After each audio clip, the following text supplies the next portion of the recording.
श्री गणेशाय नमः। गजाननं भूतगणाधिसेवितं कपित्थजम्बूफलचारुभक्षणम् उमासुतं शोकविनाशकारकं नमामि विघ्नेश्वरपादपङ्कजम्। नारायणं नमस्कृत्य नरं चैव नरोत्तमम् देवीं सरस्वतीं व्यासं ततो जयमुदीरे। कृष्णाय वासुदेवाय देवकीनन्दनाय च नन्दगोपकुमाराय गोविन्दाय नमो नमः। सर्वमङ्गलमाङ्गल्ये शिवे सर्वार्थसाधिके शरण्ये त्र्यम्बके गौरी नारायणी नमोस्तुते। कृष्णाय वासुदेवाय हरे परमात्मने प्रणतक्लेशनाशाय गोविन्दाय नमो नमः। गोविन्दाय नमो नमः। जब जब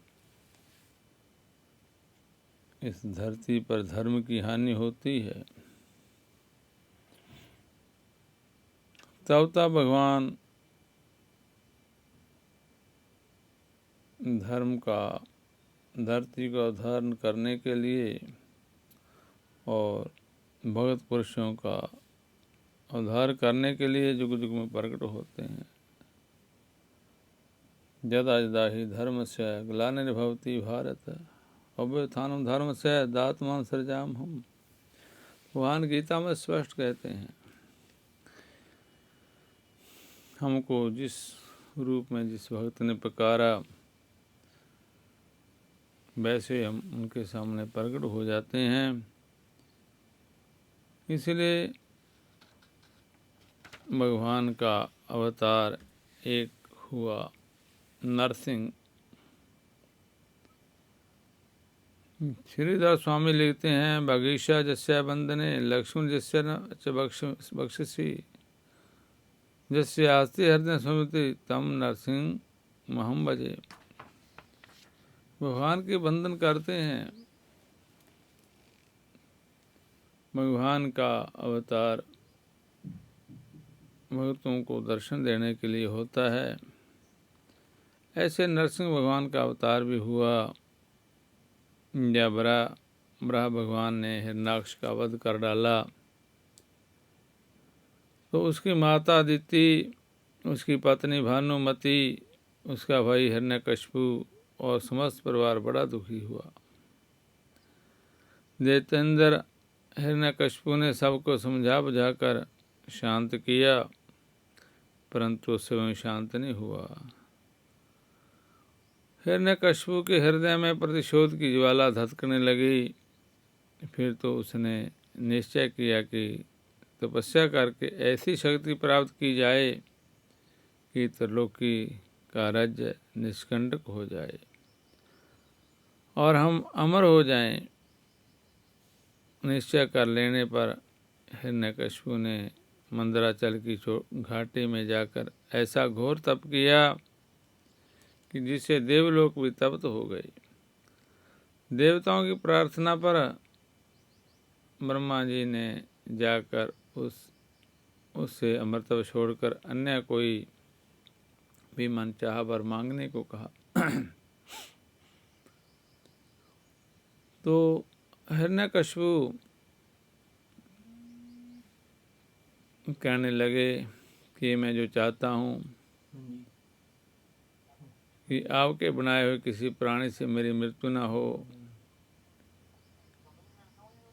भित्रवार रात में दिन में आपके बनाए हुए प्राणियों के अतिरिक्त और भी किसी जीव के अस्त्र शस्त्र से पृथ्वी आकाश में कहीं भी मेरी मृत्यु न हो।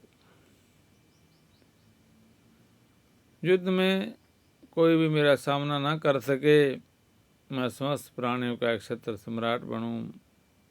इंद्र आदि समस्त लोकपालों में जैसी आपकी महिमा है वैसी ही मेरी हो।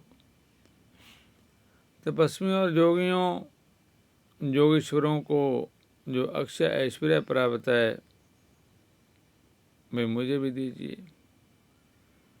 ब्रह्मा जी ने एवं वस्तु कहकर उसके मांगे वर उसको दिए और अपने चितराई पर बड़ा ही प्रसन्न हुआ कि मैंने ब्रह्मा जी को भी ठग लिया। उनके ना चाहने पर भी मैंने युक्ति से अमरत्व का वरदान ही ले लिया। यह जीव का स्वभाव है, मैं अपनी चितराई से चित्रानंद की कौन कहे, भगवान को भी धोखा देने का प्रयास करते हैं। एक दृष्टांत आता है, चलाक मियाँ का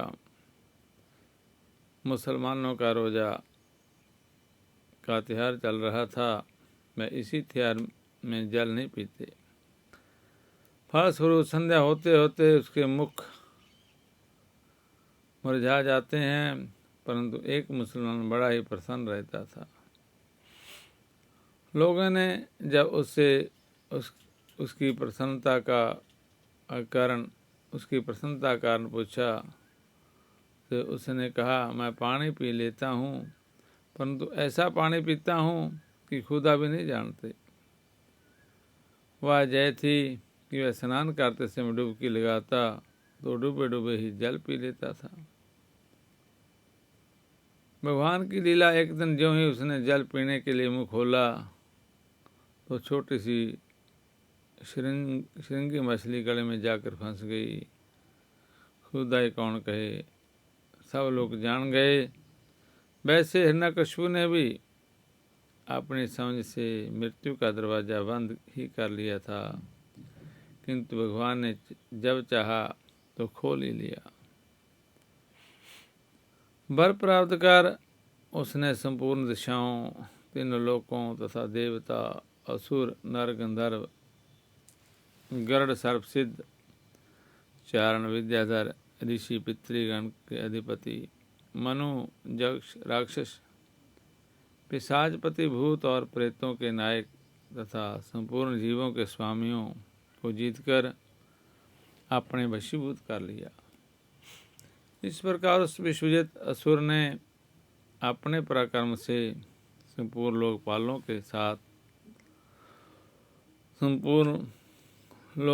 के साथ युद्ध करके उनके स्थान छीन लिए। स्वयं इंद्र भवन में रहने लगा। उसने दैत्यों को आज्ञा दी कि आजकल ब्राह्मणों और क्षत्रियों की बहुत बढ़ती हो गई है। जो लोग तपस्या, व्रत, जग, स्वाध्याय और दान आदि शुभ कर्म कर रहे हैं, उन सब को मार डालो। विष्णु की जड़ है द्विजातियों का कर्म धर्म, और वही धर्म का परम आश्रय है। दैत्यों ने जाकर वैसा ही किया, परंतु जहाँ त्रैलोक्य में इस प्रकार धर्म का नाश किया जा रहा था, हिरण्यकशिपु के पुत्रों में प्रहलाद जी जन्म से भगवत थे। 5 वर्ष की अवस्था में मैं अपने पिता को भगवती का पाठ सुना रहे थे। अपने शत्रु विष्णु का इसे भक्त जानकर उसने यह निश्चय कर लिया कि वह अपना शत्रु है, जो पुत्र रूप से प्रकट हुआ है, तब उसे मार डालने की आज्ञा दी। पर दैत्यों के सब प्रयोग व्यर्थ हुए। तब हिरण्यकशिपु को बड़ी चिंता हुई। उसने उन्हें बड़े बड़े मतवाले हाथियों से कुचलवाया, भीतर सर्पों से डसवाया, कृत्या राक्षी उत्पन्न कराई कि प्रहलाद को खा ले, पहाड़ों पर से नीचे गिरवाया, शंबरासुर से अनेकों प्रकार की माया का प्रयोग करवाया, विष दिलाया, दैत्य याग में प्रवेश कराया, समुद्र में डुबाया इत्यादि बहुत से कष्ट, बहुत तरह से प्रहलाद को डरा धमकाया गया। अनेक उपाय मार डालने के लिए किए, पर उनका बाल भी बंका नहीं हुआ। गुरुपुत्रों की सलाह से वह वर्ण पास में बंद कर रखे जाने लगे कि कहीं भाग ना जाएं, और गुरुपुत्र इन्हें अर्थ, धर्म और काम की शिक्षा देने लगे। छुट्टी के समय प्रहलाद जी ने समवयस्क असुर बालकों को भगवान की भक्ति का स्वरूप बताया, जिसे सुनकर सहपाठी असुर बालक भगवान निष्ठ हो गए। यह देखकर पुरोहित ने जाकर सब हाल हिरण्यकशिपु से कहा। संडा मार का जय पुकारे, प्रहलाद आ बिगड़या, सब चाटड़े बिगाड़े। ऐसे ग्रंथों गुरु ग्रंथ साहब में आता है। सुनते ही उनका शरीर क्रोध के मारे कांपने लगा और हिरण्यकशिपु आग बबूला हो गया। उसने प्रहलाद को अपने हाथ से मार डालने का निश्चय किया। उन्हें बुलाकर बहुत डांटा, झिड़का और पूछा कि तू किसके बल पर मेरी आज्ञा के विरुद्ध काम कर रहा है। प्रहलाद ने बड़ी निम्रता से, प्यार से हिरण्यकशिपु को कहा कि सर्वात्मा सर्वशक्तिमान भगवान के स्वरूप का उपदेश हिरण्यकशिपु को दिया। और वह हिरण्यकशिपु क्रोध से भर कर बोला, देखूं मैं तेरा जगदीश्वर कहाँ है। अच्छा, क्या कहा कि वह सर्वत्र है, तो इस खंबे में क्यों नहीं दिखता। अच्छा, तुझे इस खंबे में भी दिखता है। मैं अभी तेरा सिर अलग करता हूँ, देखता हूँ तेरा वह हरि कैसे तेरी रक्षा करता है। मेरे सामने आवे तो सही, इत्यादि कहते कहते जब वह क्रोध को संभाल ना सका, तब सिंहासन पर से खड्ग लिए कूद पड़ा और प्रहलाद जी के जय कहते ही कि हाँ खंबे में भी है, उसने बड़ी जोर से खंबे को एक घुस्सा मारा। उस समय खंबे से बड़ा भारी शब्द हुआ। घुस्सा मारकर मैं प्रहलाद जी को मारने के लिए झपटा था, परंतु उस अपूर्व घोर शब्द को सुनकर मैं घबरा कर देखने लगा कि शब्द करने वाला कौन है। इतने में उसने खंबे से निकले हुए एक अद्भुत प्राणी को देखा। वह सोचने लगा, अहो जय ना तो मनुष्य है ना सिंह, फिर यह नरसिंह रूप में कौन अलौकिक जीव है। मैं इसी उधेड़ वन में लगा ही हुआ था कि उसके बिल्कुल सामने नरसिंह भगवान खड़े हो गए।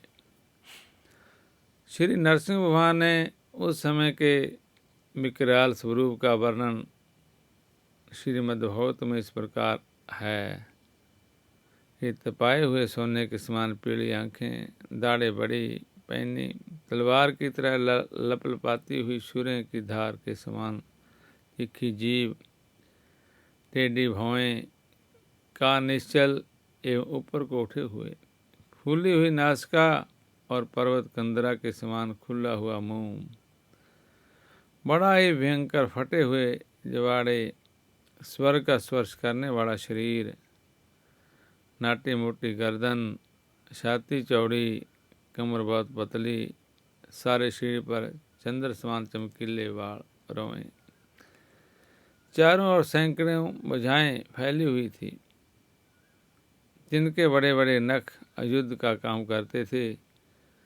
भगवान उससे बड़ी देर तक खिलवाड़ करते रहे। अंत में संध्या समय उन्होंने बड़े उच्च स्वर से प्रचंड भयंकर अट्टहास किया, जिससे आंखें बंद हो गई। उस समय झपटकर भगवान ने उसे पकड़कर राजसभा दरबार की ड्योढ़ी पर ले जाकर अपनी जिंगाओं पर गिराकर अपने नखों से हिरण्यकशिपु के पेट को चीरकर हिरण्यकशिपु के पेट को चीरकर उनकी आंतें गले में डाल ली। उस समय उनकी शोभा हाथी को मारकर गले में आंतों की माला पहने हुए मृगराज की सी थी। आसुर लवाक तरुण केसराननो जथा शरणमाली द्विपत्या हरि। नरसिंह अवतार मुल्तान में वैशाख शुक्ल 14 मध्याह्न काल में हुआ। जय अवतार साधु त्रेता की संधि में हुआ था।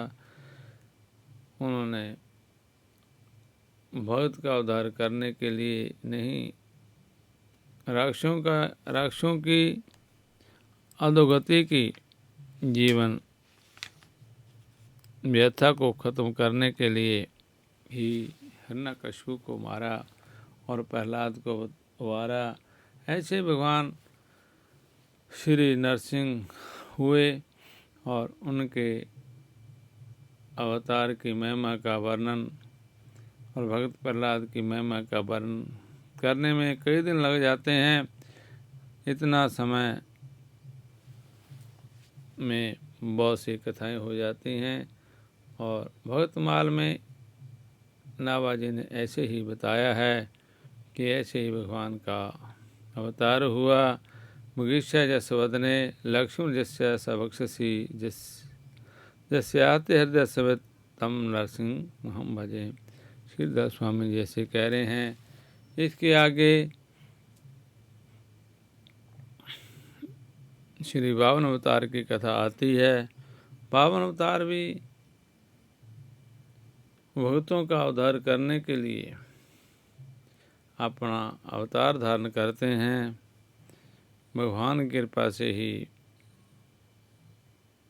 राक्षसों का वध करके देवताओं की विजय हुई। अमृत के बाद देवताओं की विजय हुई। स्वर्ग के सिंहासन पर इंद्र का अभिषेक हुआ, परंतु अपने विजय के गर्व से देवता लोग भगवान को भूल गए, विषय प्राण हो गए, उद्रहारे हुए। दैत्य बड़ी सावधानी से अपना बल बढ़ाने लगे। वह गुरु शुक्राचार्य जी के साथ साथ समाप्त भृगुवंशी ब्राह्मणों की सेवा करने लगे, जिससे प्रभावशाली भृगुवंशी अत्यंत प्रसन्न हुए और दैत्यराज बलि से उन्होंने विश्वजित यज्ञ करवाया। ब्राह्मणों की कृपा से यज्ञ में स्वयं अग्निदेव ने प्रकट होकर रथ घोड़े आदि दिए और अपना आशीर्वाद दिया। शुक्राचार्य जी ने एक दिव्य शंख और प्रहलाद जी ने एक दिव्य माला दी। इस तरह सुसज्जित हो सेना सहित उन्होंने जाकर अमरावती को घेर लिया। देवगुरु बृहस्पति के आदेश अनुसार देवताओं सहित इंद्र ने स्वर्ग को छोड़ दिया और कहीं जा छिपे। विश्व विजयी हो जाने पर भृगुवंशियों ने बलि से 100 अश्वमेध यज्ञ कराए। इस तरह प्राप्त समृद्ध राजा लक्ष्मी का भोग में बड़ी उदारता से करने लगे।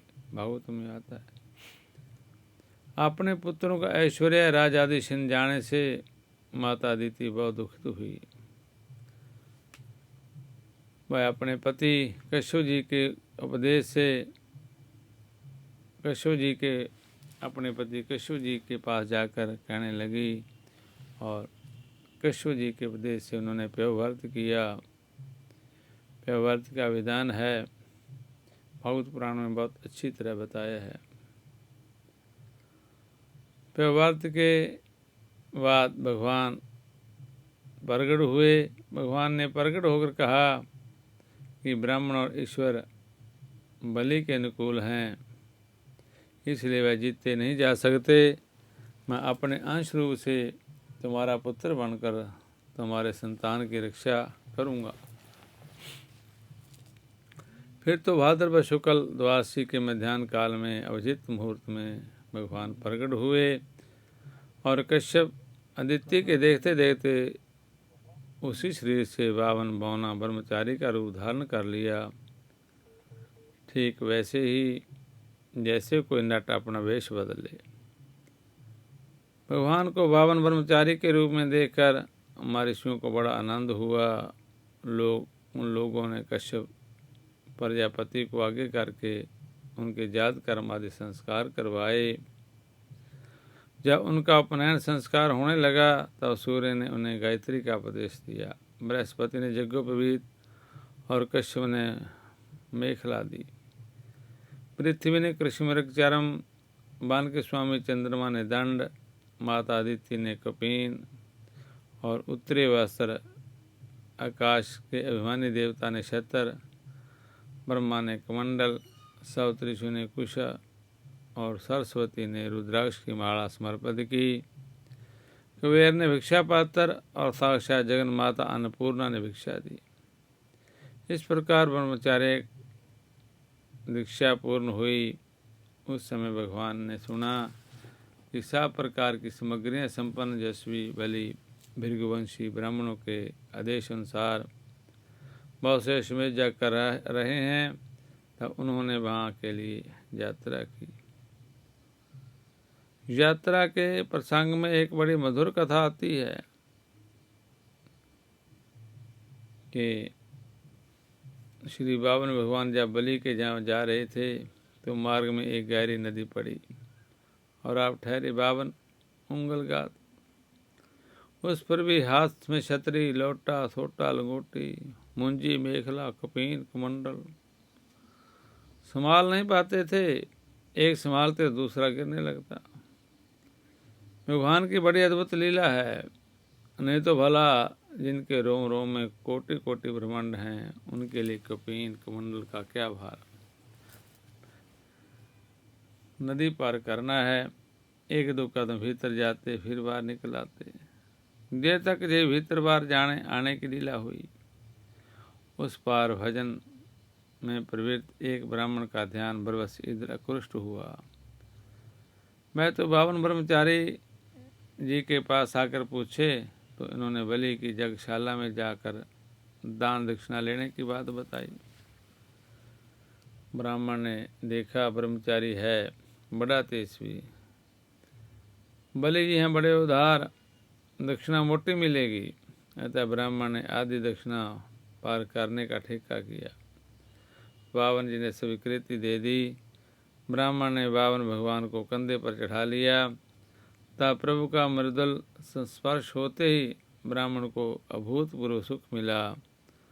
दर्शन से मनमोह था ही, स्पर्श ने और भी अधिक मोहन डाल दी।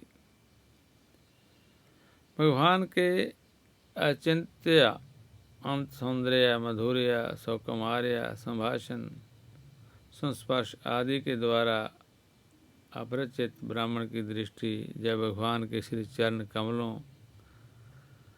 चरण कमल तल पर गई तो देखा अरेक पुलिस ध्वजा अंकुश सोहे। विद्वान ब्राह्मण को समझते देर नहीं लगी। तुरंत जान गए कि यह कोई साधारण भिक्षुक ब्रह्मचारी नहीं है, ये तो स्वयं भगवान हैं। फिर क्या था, मन झूम उठा परमानंद के हिंडोले में। जब बीच धारा में पहुँचे तो बोले, मैंने आपको पहचान लिया है, आप तो भगवान हैं। अब आपको मैं तभी छोड़ूंगा जब आप मुझे भवसागर से पार करने का वचन दे देंगे। प्रभु ने बात बनाई, पंडित जी आप यह क्या कह रहे हैं? मैं तो पिता श्री कश्यप जी, माता श्री अदिति जी का पुत्र हूँ, भिक्षा के लिए जा रहा हूँ। परंतु ब्राह्मण एक न मानी।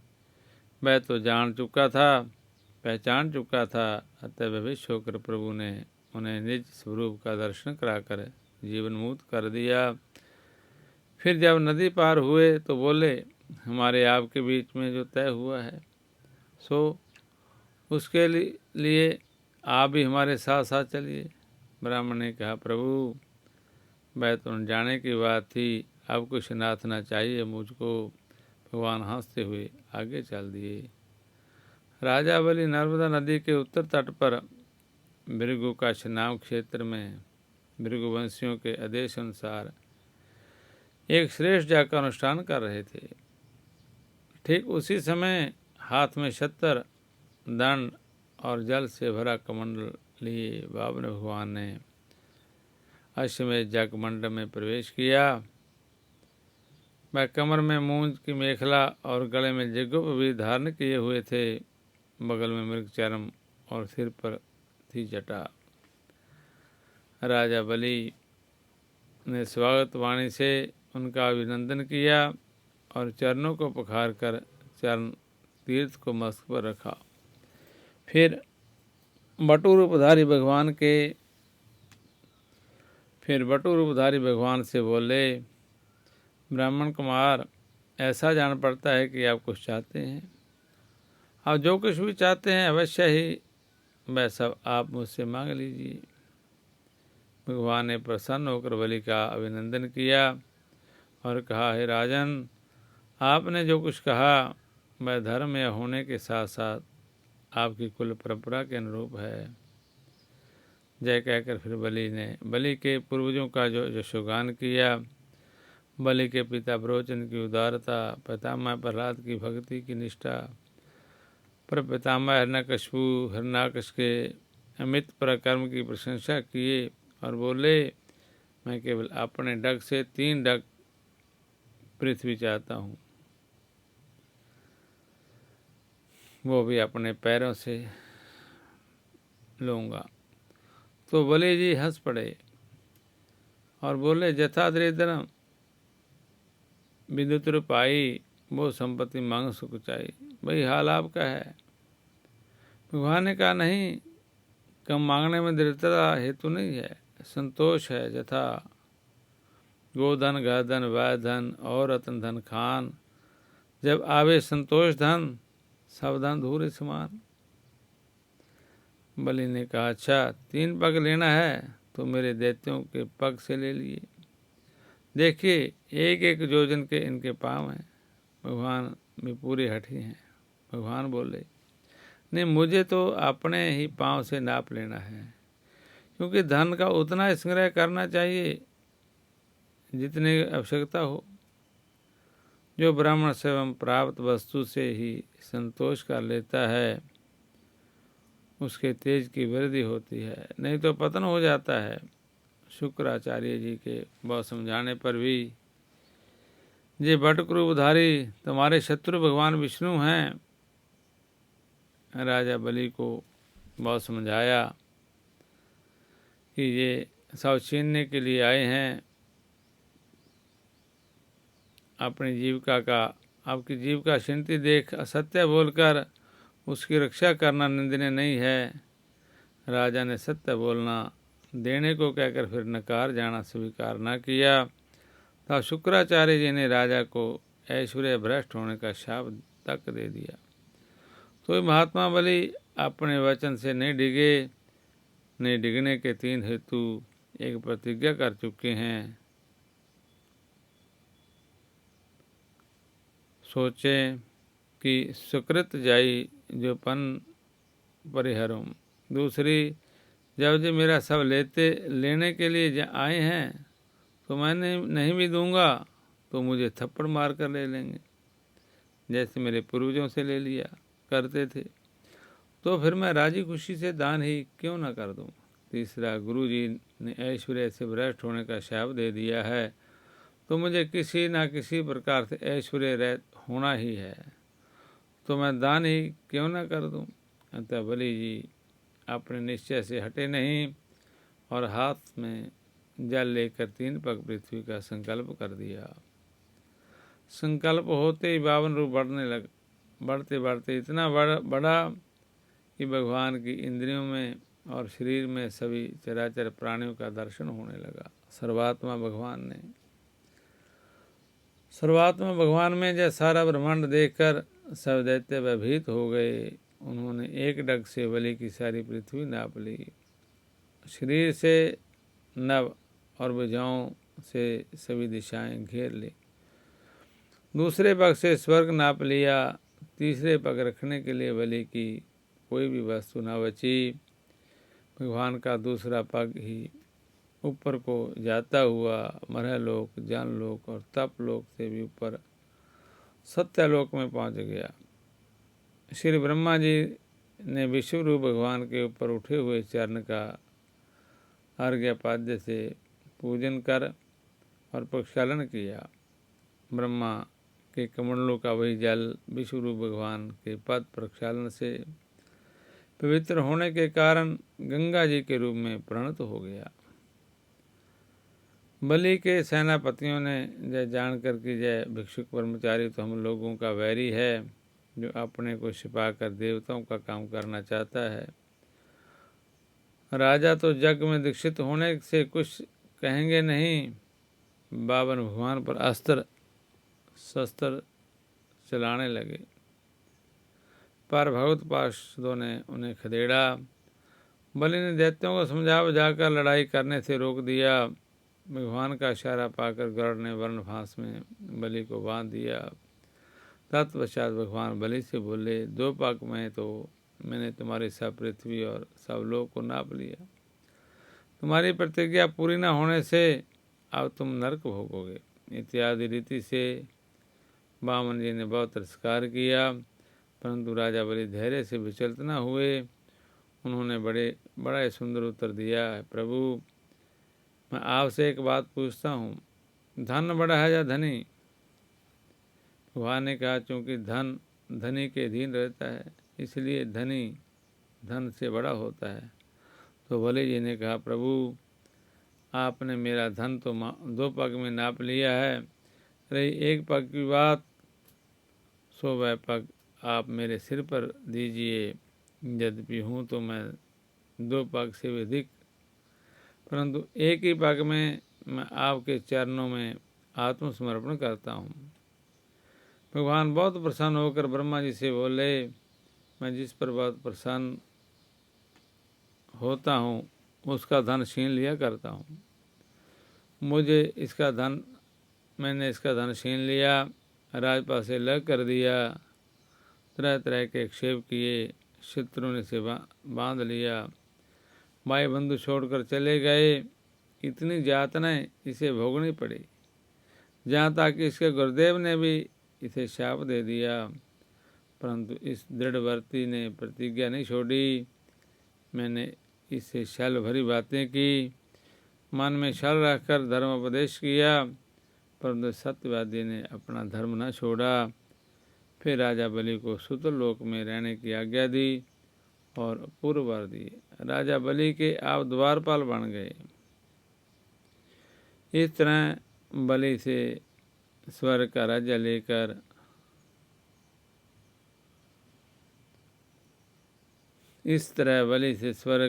लेकर इंद्र को देकर अदिति की कामना पूर्ण की और स्वयं उपेंद्र बनकर सारे जगत का शासन करने लगे।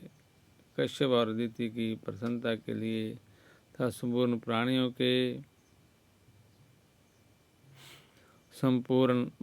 के अभ्युदय के लिए समस्त लोकों के स्वामी के पद पर वामन जी का अभिषेक कर दिया गया। ऐसा भागवत में आता है। शल्यशिवी कर्मणो बलि मदभूत पावन, पद नख निर्जन जन पावन, केशवृत पावन रूप जय जगदीश हरे। गीता प्रेस गोरखपुर में ऐसा आता है कि भगवान के 24 अवतार और उनकी कथाएं मन को, हृदय को पवित्र करती हैं। गुरु ग्रंथ साहिब में इन अवतारों का वर्णन आता है। सतयुग ते मान्यो, छल्यो बलि भावन भायो, त्रेता ते मान्यो राम रघुवंश कहायो, द्वापर कृष्ण मुरार कंस कृतार्थ कियो। ऐसा गुरु ग्रंथ साहिब में भी अवतारों के बारे में इनका लेख आता है। सभी ग्रंथों में और सभी भक्तों के मुख में इन अवतारों के नामों का गुणगान होता है। जैसे जैसे भगत भगवान की लीलाओं का गुणगान करते हैं, उनके हृदय में श्री हरि स्वयं विराजमान हो जाते हैं और उनका जस गाते गाते भगवान में भगत लीन हो जाते हैं। श्री कृष्ण गोविंद हरे मुरारे, हे नाथ नारायण वासुदेव, श्री कृष्ण गोविंद हरे मुरारे। हे नाथ नारायण वासुदेव, श्री कृष्ण गोविंद हरे मुरारे। हे नाथ नारायण वासुदेव, श्री कृष्ण गोविंद हरे मुरारे। हे नाथ नारायण वासुदेव।